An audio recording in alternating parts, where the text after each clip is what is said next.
Hello William, as the ultimate icebreaker, I thought you might like to know how the weather fits in with the festive etiquette. Now ideally, the host should have arranged for the weather to be fairly pleasant on the evening of their Christmas soiree.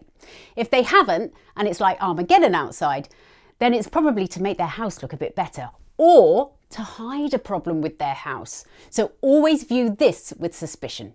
But let's face it, this is the UK. So sometimes bad weather is unavoidable even for the best of hosts. And if it's raining, then there are a few things not to forget. Firstly, umbrellas should not be brought dripping wet into the house. That will ruin the flooring, so leave them on the doorstep. 2, don't present your hand for shaking if it's wet, because nobody likes a wet fish handshake. And 3, be careful with your glass if your hands are soaking, because having a smashing time is a sure way to get crossed off next year's guest list. And once inside the party, remember, don't fill your wine glass up yourself. Wait to be asked, or hint heavily by leaving it in the rain and waiting for it to fill up.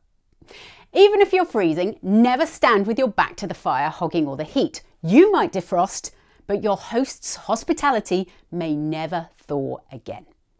And never clink glasses. This is terrible etiquette. If you forget though, you could blame the weather. Something like, oh, did you hear that hail? That should get you off the hook quite nicely.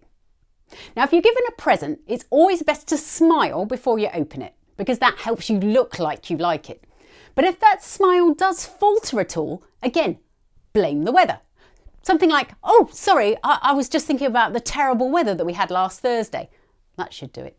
And whatever you do, don't overstay your welcome. If you can't find any other reason to leave, claim some bizarre weather conditions. Something like, oh gosh, there's a sudden stratospheric warming taking place. That can have serious implications on our weather at this time of year.